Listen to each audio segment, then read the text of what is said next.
Hi everybody, నేను మీ Paulraj Kandukuri. This is Polish Your English 30-day challenge and welcome to day 6. Recapitulation చూద్దాం. Day 1 persons చెప్పుకున్నాం. Day 2 we have covered articles. Day 3 we have covered auxiliary verbs. Day 4 parts of speech we have started and we have finished the nouns. Day 5 pronouns. Today I would like to explain you about verbs. Verbs అందరికీ తెలుసు, very easy. క్రియని తెలియజేసేది అంటాం, పనిని తెలియజేసే మాటని verb అంటామని తెలుసు. But verb is an ocean, a big ocean. Verb is a heart of the sentence. Verb is the heart for a subject and also object in a sentence. It stands at the middle. It's the root of the sentence. So verb, I want to make it as simple as possible. ఎంత simple గా చెప్పగలిగితే అంత simple గా ఆ verb గురించి చెప్పాలనుకున్నాను. ఎందుకంటే verb అనేది ఒక ఓషన్, అది అసలు చెప్పడం చాలా కష్టం, చాలా రోజులు పడుతుంది. But with in this episode day 6 I want finish this verb as simple as possible. Actually verb గురించి తెలియని వాళ్ళు ఉండరు, బట్ కన్ఫ్యూజన్స్ ఎక్కువ ఉంటాయి. We have so many confusions as far as the verbs are concerned. ఆ confusion తోని we are unable to speak in English. When you are perfect in verbs, you can speak a perfect English language and you don't have any inhibition to speak. Yep. Let us have a command in English by perfecting our verbs. Verbs can be explained in two parts. First part I would like to take like the forms of verbs, and second part is types of verbs. Forms of verbs are manaki baga telisinivi three forms: present tense, past tense and future tense. Verbs can be in three forms. Universally that is accepted and that is popular like V1, V2 and V3. I would like to add two more forms in these forms of verbs like present tense, past tense, past participle tense and third person singular tense and present participle tense. Yeah, the root cause lying behind the confusion in verbs is third person singular. So I have taken that as a separate rank of the forms of verbs. And present participle is nothing but ing form of a verb. Okay, so the present tense of the verb can be called as the root form or the base form of the verb. And past tense, the thing that is already done. For example, let me take go as an example for making these all five forms. Present tense of go is go, past tense is went, past participle tense is gone, third person singular tense is goes and present participle tense is going. I'm giving you some examples here, just you can check it up. That's go, went, gone, goes, going, drink, drank, drunk, drinks, drinking, write, wrote, written, writes, writing. These are the five forms of the verbs. Do you like it? Yeah, that's very easy for us now to know about verbs. The basic knowledge we have got now. Now we are going to have the types of verbs. Verbs can be divided into two types. Those are state verbs and action verbs. State verbs explain us the state of a subject, and action verbs explain us the activity or process done by the subject.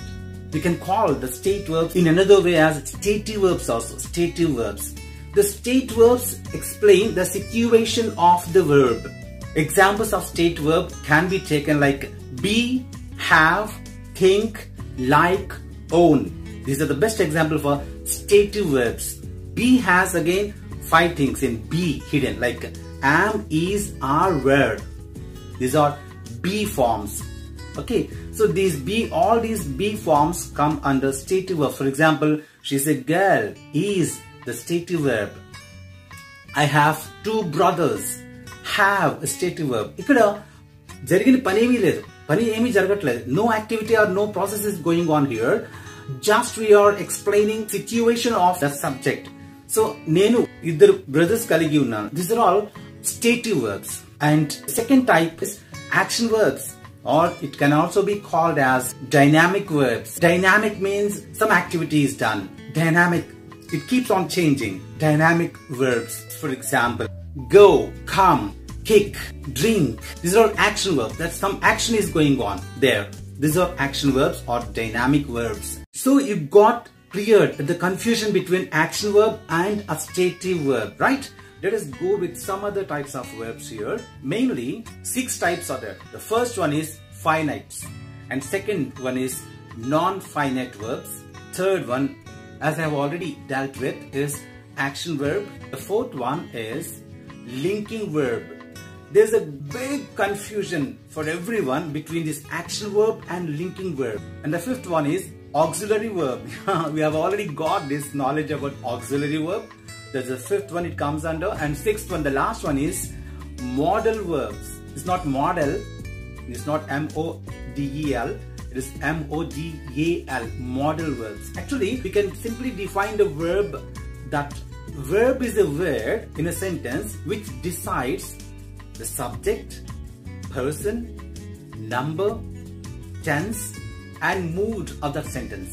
Such a big role it plays. So here, modal verbs, the sixth one, I'll explain it very clearly. And first of all, modal anagani some modeling chestundem anukokandi. Modal here is, it decides the mood of the sentence. Modal verb anochu manam, right? And now let us see the first verb, the finite verb.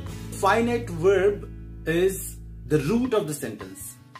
Finite verb keeps on changing its tense. It decides the tense of that sentence. For example, in Telugulo oka aksharame decide chestundi tense ni.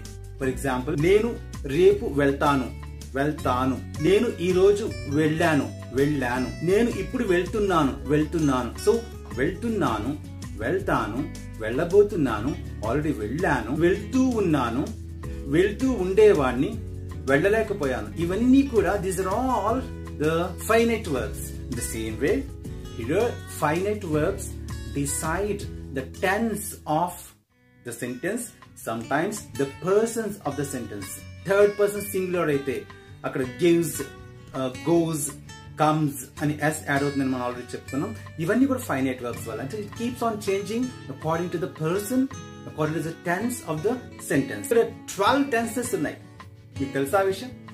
Basing upon the 3 forms of sentences like present tense, past tense and future tense, 12 tenses are there. All the 12 tenses are like this. Number 1, simple present tense. Number 2, present continuous tense. Number 3, present perfect tense. Number 4, present perfect continuous tense. Number 5, simple past tense. Number 6, past continuous tense. Number 7, past perfect tense. Number 8, past perfect continuous tense. Number 9, simple future tense. Number 10, future continuous tense. Number 11, future perfect tense. And last, number 12 is future perfect continuous tense.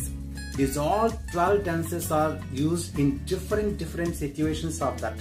And these tenses are decided by these finite verbs. You are getting confused kada. 12 tenses ఒకేసారి బుర్రలోకి ఎక్కడం చాలా కష్టం. ఏ tense దేనికి, ఏ situation లో, ఏ సందర్భంలో ఉపయోగిస్తారు, ఆ situation ఏంటి, ఆ యాక్షన్ ఏంటి, ఆ ప్రాసెస్ ఏంటి, ఇవన్నీ కూడా వేరొక డేలో, some other day, I'll take an episode for these all 12 tenses and explain with examples very clearly. అప్పుడు మీకు అర్థమవుతుంది.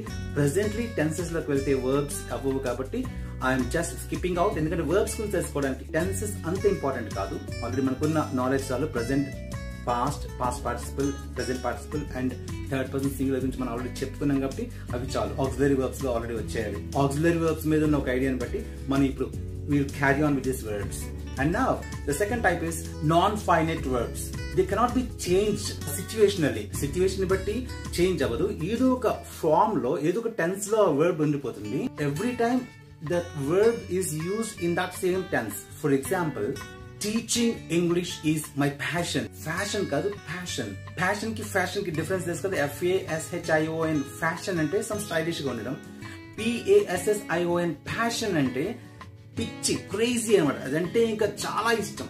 ప్రపంచంలో అంతకంటే ఇష్టమైనది ఇంకోటి లేదనే దాన్ని ప్యాషన్ అంటారు. ప్యాషనేట్ అంటే అంత ఇష్టమైన దాన్ని కలిగి ఉండడం, ప్యాషన్. సో టీచింగ్ ఇంగ్లీష్, ఇక్కడ టీచింగ్ అనే ఒక verb, it is not affected by the tense of the sentence. That is one example. I want to dance. I want to dance. To dance. This is also non-finite verb. I have a written script. ఇక్కడ return అనేది adjective గా కనిపిస్తుంది. Always, permanently, this is used as in the form of past participle tense only. I have a broken pencil. ఈ broken అనేది past participle tense. This is used as an adjective always, forever. Walking is a good habit. Because walking is used as a noun here. నడక అనేది చాలా మంచి అలవాటు. Already మనం చెప్పుకున్నాం last episode లో. ప్రెసెంట్ పార్టిసిపుల్ లో ఉన్న ఒక వర్బ్ ని నౌన్ గా యూజ్ చేయడాన్ని మనం gerund అంటాం. It's a new term for you, gerund. These are all non-finite verbs. We call these non-finite verbs in another way as verbals. Verbals anna inte. Verbals ante non-finite verbs which cannot be changed according to the situation of that sentence, right? So ippudi varaku ee finite and non-finite ni manam stative verbs ga cheppanu under the category of stative verbs, and now we have come to action verbs. Indaka already cheppanu action verbs and linking verbs rendu okalaga untayi. The third one and fourth one, kindly concentrate upon this. Action verbs. These action verbs can also be divided slightly. Chinna division teeskuntanu, confuse avakandi. Each can be divided into two. Those are transitive verbs and intransitive verbs. Transitive verb ki best example చెప్తాను. I painted a modern art. నేను paint చేశాను, దాన్ని receive చేసుకునేవాడు అక్కడ ఉండాలి అక్కడ. When an object is there in a sentence that is transitive, sometimes object may not be there, no one catches it. So non-transitive verb ka best example చెప్తాను. She smiled. No transitive thing is there, so it's non-transitive verb. And now I already told you these both transitive verbs and non-transitive verbs come under action verbs, right? So let us know about linking verbs. For example, Rosie grows tired after an hour of gardening. So ganta gardening chesaka aa ganta tarvata ame tired ga kanipichindi. So ikkada Rosie grows tired దగ్గర grows బదులు is పెట్టినా సరే it doesn't change. For example, Rosie is tired after an hour of gardening. ఇక్కడ is అంటే is పెట్టినా sense మారనప్పుడు దాన్ని linking verb అంటాం. Linking verb. ఇదే గ్రోస్ ని ఇంకో సెంటెన్స్ నేను వాడతాను ఇప్పుడు. I'm going to use the same grows. Rosie grows sunflowers in her garden. అంటే ఇక్కడ ఆ గ్రోస్ అనేది action verb. This dish taste delicious. Taste అనకుండా దిస్ డిష్ ఈస్ డెలిషియస్ అన్న same sense. Sense is not changed. So taste, smells, grows, proves, looks. She looks beautiful or she is beautiful. Both are the same. These are all linking verbs. And now the last but one kochestunam, that is auxiliary verbs. We have already learnt about auxiliary verbs in the day 3. Polish your English new version 30-day challenge day 3 ki meer okkasari manaki velte description lo link istanu. Aa link meer press cheste you can get that auxiliary verbs very clearly, right? Even inka doubt vaste you can put in the comment box immediately. Comment box lo ventane aa doubt ni clarify chestanu nenu immediate comment box lo pettanu. And now the sixth and last but not least one is modal verbs. ఒక మనిషి mood ని తెలియజేసే verb ని model verb. For can, could, will, would, shall, should, may, might, must, ought to, need to, used to. These are all modal verbs. Modal verbs express different moods like possibility, ability, potentiality, request, permission, expectations, obligations, etc. These all moods are shown through modal verbs. For example, I can't do this. I cannot do this. It might be raining shortly. This is possibility. I can do this. Potentiality. Could you please give me permission? Or may I come in? Permission. You must do this. Obligation. You should stop smoking. Suggestion. These are all moods are given in modal verbs. So regular and irregular forms of verbs. For example, regular forms are hug, hugged, hugged. Hugs, hugging. Marry, married, married. Marries, marrying. These are all regular forms of verbs, and irregular forms of verbs ante ed anedi lekunda it is changed into different tenses like go, went, gone, goes, going is irregular. Draw, drew, drawn, draws, drawing. Come, came, come, comes, coming. Sing, sang, sung, sings, singing. Draw, drew, drawn, draws, drawing. Win, won, won, wins, winning. So these are all different types of irregular verbs, right?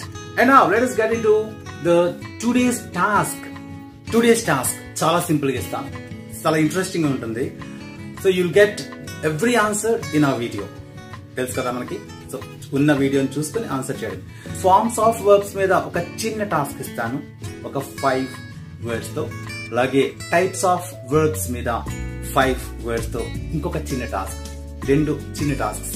First of all, forms of verbs. You have 5 forms like present tense, past tense, past participle tense, third person singular tense and present participle tense. నేను ఇప్పుడు ఇచ్చే 5 words ని ఆ 5 tenses కి మీరు add చేసుకోవాలంటే which word belongs to which tense out of these 5 forms of verbs. Okay, there you are now. Number 1, keeping. Number 2, written. Number 3, dances. Number 4, sang. Number 5, act. Divide చేయాలి. అంటే మీరు ఆ word రాసి ఆ word ఎదురుగా ఆ tense రాయడమే, number wise వేసుకొని. Okay, second set of today's task is 5 words ఇస్తాను. They come under irregular verbs or regular verbs. మీరు డిసైడ్ చేయాలి. ఫర్ ఎగ్జాంపుల్, ఈట్ అని ఇచ్చాను అనుకోండి, లేకపోతే ఎయిట్ అని ఇచ్చాను అనుకోండి, అది విచ్ వర్బ్? Irregular verb. ఎందుకంటే ఈట్, ఈటెడ్, ఈటెడ్ అయితే అది రెగ్యులర్ వర్బ్ అవుతుంది. But eat, ate, eaten, eats, eating కాబట్టి అది ఇర్రెగ్యులర్ వర్బ్. అలాగనమాట. ఫర్ ఎగ్జాంపుల్, లైక్ అనేది రెగ్యులర్ వర్బ్. ఎందుకంటే like, liked, liked, likes and liking regular verb. అలాగా ఆ 5 verbs ని ఒక అది రెగ్యులర్ అయితే రెగ్యులర్ అని ఎదురుగా రాయాలి, ఇర్రెగ్యులర్ అయితే ఇర్రెగ్యులర్ వర్బ్ అని ఎదురుగా రాయాలి. అలా డివైడ్ చేయాలి. Okay, now the task is like this. Number 1, want. 2, went. 3, tell. 4, win. 5, paint. You have to divide them into regular and irregular verbs, right? And this is the task for today, and very interesting. And don't forget to go back and watch for the answers.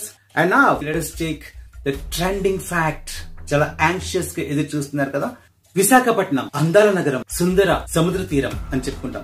అసలు ఈ వైజాగ్ ఇప్పుడు ఏమైంది? మన ఆంధ్రప్రదేశ్ రాష్ట్ర executive రాజధానిగా మారబోతున్న Vizag, executive రాజధానిగా వైజాగ్ ను ప్రకటించబోతున్న నేపథ్యంలో ఇప్పుడే ఈ వైజాగ్ లో వరుసగా ఈ ప్రమాదాలేంటి?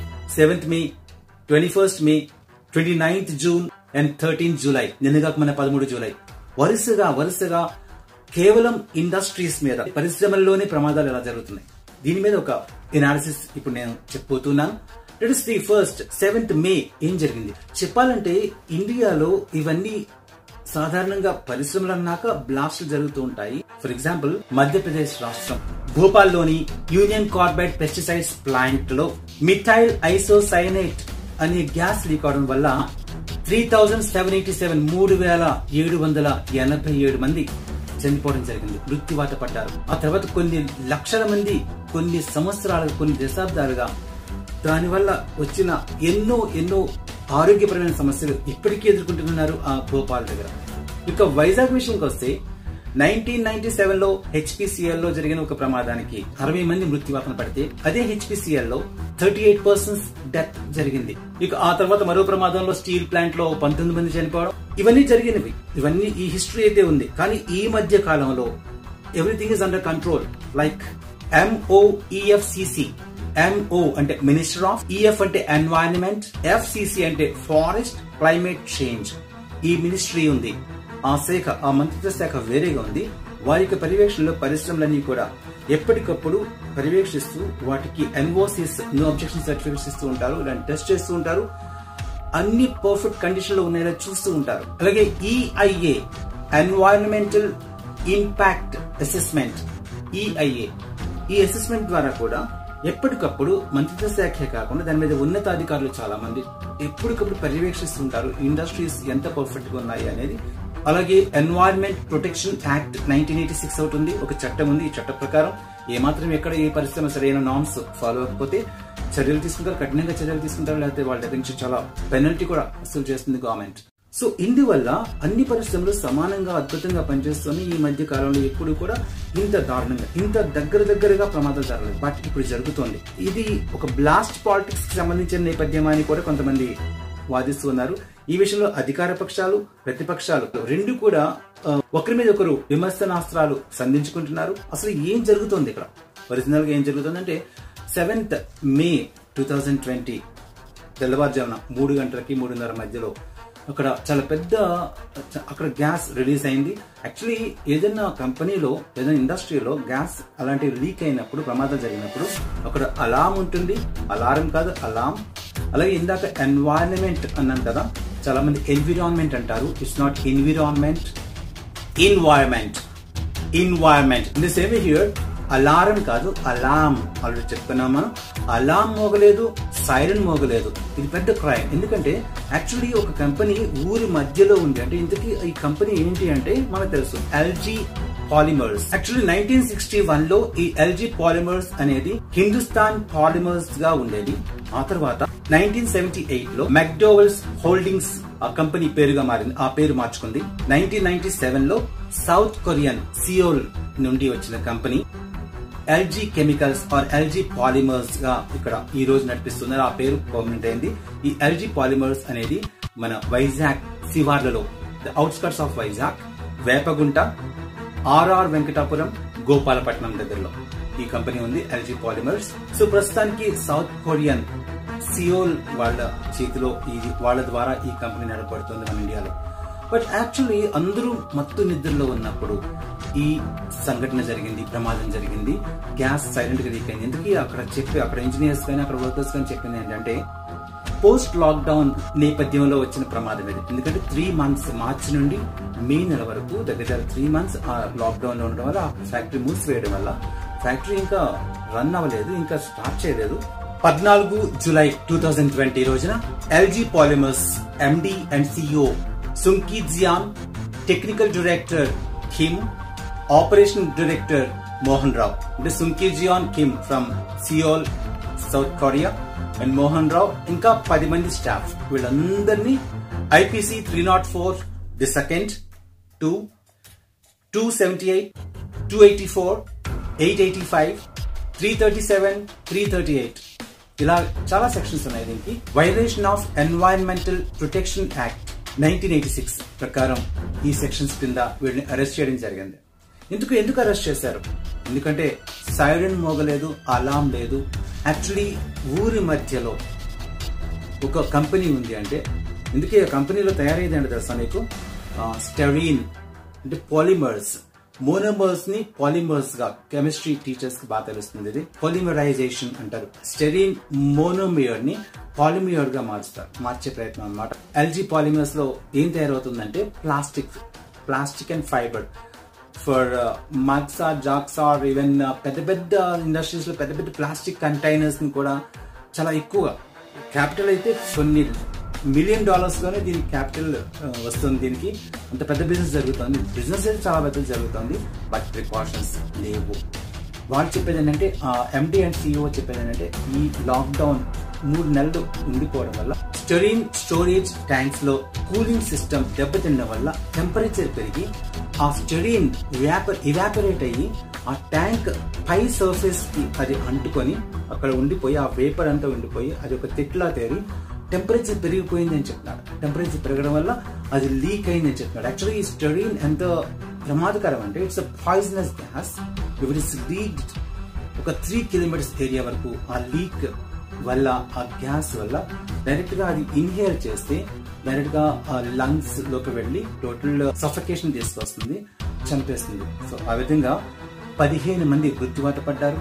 దానిలో 6 years to 9 years ఏజ్ ఉన్న 2 పిల్లలు కూడా ఉన్నారు. చాలా విచారకరం అది. అలాగే 1000 మంది పైగా ఇంచుమించు క్షతగాత్రులయ్యారు. దానివల్ల హెల్త్ ప్రాబ్లమ్స్ వచ్చాయి. అఫ్ కోర్స్ మన గవర్నమెంట్, సీఎం జగన్ వెంటనే మృతులందరికీ ఒక్కొక్కరికి ₹1 కోటి చొప్పున, అలాగే ఆ ఇంట్లో ఎవరో ఒకరికి ఖచ్చితంగా ఒక జాబ్ ఇవ్వడం అనేది ఆయన ప్రకటించడం జరిగింది. అలాగే ఒక 30 కోట్లు ఫండ్ ని ఈ క్షతగాత్రులకి ఎక్స్గ్రేషియాగా ఇవ్వడానికి, వాళ్ళకి సపోర్టింగ్ గా 30 crores ఫండ్ ని కూడా రిలీజ్ చేయడం జరిగింది. ఇవన్నీ జరిగాయి. Okay, it's very good, excellent. అది ఇప్పుడు హిస్టరీలో ఎవరు ఇవ్వలేనంత ఎక్కువ ఇచ్చిన. కొంతమంది వాదన ఏంటంటే పోయిన ప్రాణం తీసుకురాలేము కదా. అది కరెక్ట్. చెప్పాలంటే అంబులెన్స్ లేవు, అలాగే ఫస్ట్ ఎయిడ్ సెంటర్స్ లేవు అక్కడ, అలాగే ఆ చుట్టుపక్కల జనాల్ని మొబిలైజ్ చేయలేదు. ఒకవేళ ఎప్పుడైనా ప్రమాదం జరిగితే ఎలాగ కాపాడుకోవాలి అని ఒక ప్రికాషన్స్ ఇవ్వాలి ఆ జనాలకి, అది ఇవ్వలేదు.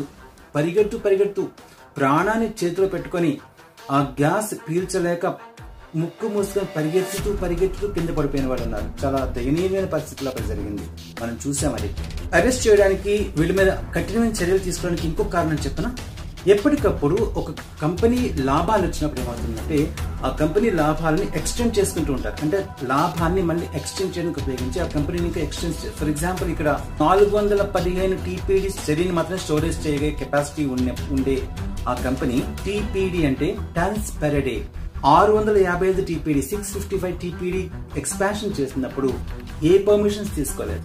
అది మెయిన్ ప్రాబ్లం. అక్కడ పర్మిషన్స్ ఏమి తీసుకోకుండా ఎక్స్పాండ్ చేసేసారు. సో ఇప్పుడు దానికి పర్యవసానంగా అక్కడ స్టోరేజ్ అయి ఉన్న లిక్విడ్ స్టేట్ లో ఉన్న స్టడీన్ 13,000 TPD స్టడీని ఇప్పుడు మన ఈ వైజాగ్ లో ఉన్న ఈ ఎల్జీ పాలిమర్స్ నుండి మొత్తం సౌత్ కొరియా సియోల్ కి పంపించేయడం జరిగింది. ఇమ్మీడియట్ గా యాక్షన్ తీసుకున్నారు. మన వాళ్ళు చాలా వార్నింగ్ ఇస్తే అది వెంటనే ఆ 13,000 TPD స్టడీని కూడా వెళ్ళిపోవడం జరిగింది.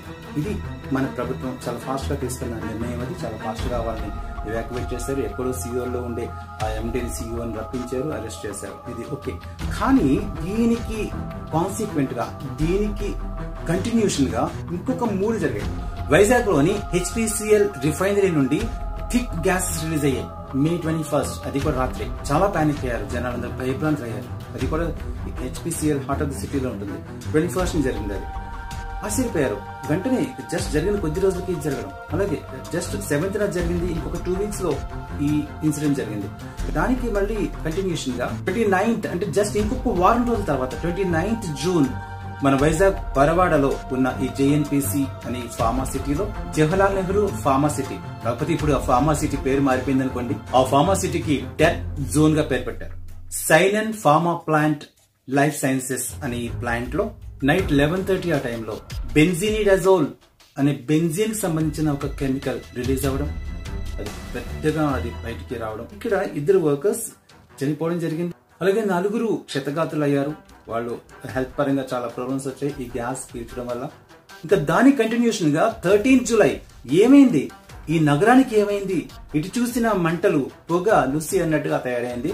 ఆ వైజాగ్ నగరానికి ఏమైందో తెలియదు. మళ్ళీ 13th July నిన్నగాక మొన్న 13th July పెద్ద పెద్ద మంటలతో పెద్ద సౌండ్స్ తో ముందు బ్లాస్ట్ వచ్చాయి. ఎందుకంటే దీన్ని బ్లాస్ట్ పాలిటిక్స్ అని కూడా పేరు పెట్టారు. ఎందుకంటే అధికార పక్షం ప్రతిపక్షం అధికార పక్షాన్ని కూడా దిగబడుతున్నాయి. ఎందుకంటే ఇక్కడ ఎలాగైనా ఎగ్జిక్యూటివ్ క్యాపిటల్ కాకూడదు వైజాగ్. ఆ విధంగా వైజాగ్ చెట్టుగా తీసుకొచ్చి ప్రమాదాల ద్వారా హైదరాబాద్ లో వాడుకున్న భూముల్ని వాళ్ళు కాపాడుకోవడానికి అక్కడే రాజధాని పెట్టేలాగా ట్రై చేస్తున్నారు అని అధికార పక్షం ఆరోపిస్తుంటే, ఇక్కడ ఇలాగా పరిశ్రమలు ఉన్న ప్లేసెస్ ని కాల్ చేసో లేకపోతే బూడిద చేసేసో ఆ ప్లేస్ ని కబ్జా చేయడానికి అధికార పక్షం ప్రయత్నిస్తోందని ప్రతిపక్షం ఆరోపిస్తున్నారు. ఇవన్నీ మనకు అవసరం లేదు, అవి పాలిటిక్స్ జరుగుతూ ఉంటాయి, ఏదైనా జరుగుతూ ఉంటాయి. ఎనీహావ్ ఇక్కడ భయభ్రాంతులు అయిపోతున్న విషయం మాత్రం జరుగుతుంది. వైజాగ్ అనేది ఇప్పటికే వైజాగ్ గ్యాస్ పైప్ లైన్స్ మీద ఉన్న సిటీ అని పేరు. ఆ సిటీ తవ్వితే అంట క్రింద అంతా గ్యాస్ పైప్ లైన్స్. ఎందుకంటే ఇండస్ట్రీస్ కి గ్యాస్ పైప్ లైన్స్ ద్వారానే గ్యాస్ మీద చాలా ఇండస్ట్రీస్ నడుస్తూ ఉంటాయి. బొగ్గుతోనో కరెంట్తోనో నడవాలంటే ఇంపాసిబుల్. గ్యాస్ మీద ఎక్కువ నడుస్తుంటాయి. సో ఇప్పటికే ఆ భయం ఉంది. అట్లాంటిది ఇప్పుడు ఈ వరుస పెట్టి ఈ 13th July ఏమైందంటే ఈ JNPC జవహర్లాల్ నెహ్రూ ఫార్మా సిటీలోనే పరవాడలోనే Ramky CEPT solvent industrial plant లో సడన్ గా పెద్ద పెద్ద పేలుళ్ళు, చుట్టుపక్కల కొన్ని కిలోమీటర్ల వరకు అందరూ భయభ్రాంతులైపోయారు. అయిపోతుంది వైజాగ్ ఏదో అయిపోతుంది. సుమారు 12 సార్లు ఒక డజన్ పేలుళ్ళు వినిపించాయి. అక్కడ పెద్ద పెద్ద మంటలు. చెప్పాలంటే 13th July నైట్ అయితే వైజాగ్ మొత్తం ఆ మంటలు కనిపించాయట. ఆ వెలుగు అంత హై పైకి వచ్చింది. ఆ వెలుగు 12 ఫైర్ ఫైటర్స్ టీం అక్కడ ఫైర్ ఫైట్స్ చేసి ఇంకా అర్పుతూ ఉన్నారని తెలుస్తుంది. ఇంకా పూర్తిగా మంటలు అయితే ఆరలేదు. చెప్పాలంటే ఇదే ప్లేస్ లో గత 7 సంవత్సరాల్లో 30 మంది మృత్యువాత పడడం జరిగింది ఈ గ్యాస్ లీకేజెస్ వల్ల. ప్రస్తుతానికైతే ఈ రామ్కీలో అయితే 4 క్షతగాత్రులయ్యారు. వాళ్ళు హాస్పిటలైజ్ అయ్యారు. వాళ్ళ గురించి చూసుకుంటున్నారు. మరి వీళ్ళకి ఎక్స్గ్రేషియా ఎంత వస్తుంది, అక్కడ ఎల్జీ పాలిమర్స్ లాగా 1 crore వస్తుందా, తర్వాత ఇంకా తగ్గుతుందా అనే విషయం ఎక్స్ప్లెనేషన్ కూడా ఇవ్వడం జరిగింది. అక్కడ సివిలియన్స్ కాబట్టి 1 crore ఇవ్వడం జరిగింది. ఇక్కడ ఈ ఫ్యాక్టరీస్ లో పనిచేసే వ్యక్తులు కాబట్టి ఆ ఫ్యాక్టరీ వాళ్ళ బాధ్యులు కాబట్టి ఆ ఫ్యాక్టరీ వాళ్ళ దగ్గర నుంచి మేము వసూలు చేసి ఇవ్వడం జరుగుతుంది అనే విషయం ప్రస్తుతానికైతే 50 లక్షలు అనేది అనౌన్స్ చేయడం జరిగిందని కూడా తెలుస్తోంది. So anyhow my dear friends, ఈ రోజు ఈ ట్రెండింగ్ ఫ్యాక్ట్స్ లో మీకు చెప్పేది ఏంటంటే అది నిజమో అబద్ధమో, రాజకీయ పరిణామాలు ఉన్నాయో తెలియదు కానీ, నేపథ్యం ఉందో తెలియదు కానీ, ప్రస్తుతానికైతే లాక్డౌన్ కి పరిణామం, పోస్ట్ లాక్డౌన్ పీరియడ్ లో అలాగ పరిశ్రమలన్నీ అలా ఉండిపోవడం వల్ల తుప్పుపట్టిపోయి, లేకపోతే దానికి మెయింటెనెన్స్ లేకపోతే దానికి సరైన పైప్ లైన్స్ అవన్నీ కరిగిపోయి, లేకపోతే టెంపరేచర్ పెరిగిపోయి, కూలింగ్ సిస్టమ్స్ అన్ని పాడైపోయి, రిఫ్రిజిరేటర్స్ 3 months రిఫ్రిజిరేటర్స్ క్లోజ్ అయిపోయి, అంటే పెద్ద పెద్ద రిఫ్రిజిరేటర్స్ మళ్ళీ పనిచేయడం ఇంపాసిబుల్. సో ఏది ఏమైనా 3 months షట్ డౌన్ అయిన కంపెనీ మళ్ళీ స్టార్ట్ చేయాలంటే ఎంత సూపర్విజన్ కావాలి, ఎంత పర్ఫెక్షన్ కావాలి, దీని మీద ప్రభుత్వం ఎంతవరకు పర్యవేక్షణ చూపించాలి అనే విషయం మీద కూడా మనం కాన్సన్ట్రేట్ చేయాలి. మై డియర్ ఫ్రెండ్స్, ఇది ఈనాటి ఫ్యాక్ట్స్. మీకు తెలుసు కదా, ఇప్పుడు చాలా ఫ్యాక్ట్స్ మీరు తెలుసుకుని ఉంటారు, ఎందుకంటే ఇన్ని జరిగాయని మీకు తెలియదు. ఈ విధంగా ట్రెండింగ్ ఫ్యాక్ట్ అనేది ఇది. ఎనీహాఫ్, ఫెసిలిటీస్ లేకుండా మానవ జీవితం సుఖవంతం కాదు. ఆ ఫెసిలిటీస్ ఉండాలంటే ఇండస్ట్రీస్ ఉండాలి, కానీ ఇండస్ట్రీస్ మీద పర్యవేక్షణ ఉండాలి. ఎన్వైరన్మెంటల్ పొల్యూషన్ లేకుండా ఊర్ల మధ్యలో ఉండే, ముఖ్యంగా సిటీస్ మధ్యలో ఉండే ఇండస్ట్రీస్ కి ఖచ్చితంగా సూపర్విజన్ 100% చాలా స్ట్రిక్ట్ గా ఉండాలి. అప్పుడే జన జీవనం సురక్షితంగా ముందుకెళ్తుంది. This is today's trending fact and let us see yesterday's task was very easy and చాలా మంది ఆన్సర్ చేశారు. మై డియర్ ఫ్రెండ్స్, మీరు కూడా పార్టిసిపేట్ చేయండి, పిల్లలు పార్టిసిపేట్ చేయండి. ఎందుకంటే ఫర్ ఎగ్జాంపుల్ చాలా మందికి లైక్ చేయడం కొత్త, అలాగే సబ్స్క్రైబ్ చేయడం కొత్త, అలాగే షేర్ చేయడం కొత్త. ఇవన్నీ నేర్చుకుంటున్నాం కదా, రోజు రోజుకి ఏదో టెక్నాలజీ నేర్చుకుంటున్నాం. అలాగే ఇప్పుడు కామెంట్ బాక్స్ లో కామెంట్స్ పెట్టడం, కామెంట్ బాక్స్ లో ఆన్సర్స్ ఇవ్వడం అనేది కూడా మీరు నేర్చుకుంటే అదొక అడ్వాంటేజ్. యూట్యూబ్ లో కామెంట్స్ పెట్టడం లేదా ఆన్సర్స్ ఇవ్వడం చాలా అడ్వాంటేజ్ ఉంటుంది. So enjoy that answering. ఇక టాస్క్ లో నేను ఇచ్చింది number 1 each other reciprocal pronoun, number 2 these demonstrative pronoun, third one mine possessive pronoun, number 4 each indefinite pronoun, number 5 herself reflexive pronoun, number 6 you yourself intensive pronoun, number 7 what interrogative pronoun, number 8 everybody indefinite pronoun. So 9 her, 10 you, both come under personal pronoun, but here in this personal pronoun her comes under objective pronoun and you comes under subjective pronoun. So these are the answers of yesterday's task, and hope you have got good information from this episode and you have enjoyed our English and knowing the new things, learning the new topics of these verbs of parts of speech. And with another part of speech, let's meet in day 6 Polish Your English new version 30-day challenge. And thank you very much for watching, and don't forget to subscribe, share and like. Thank you very much. Bye.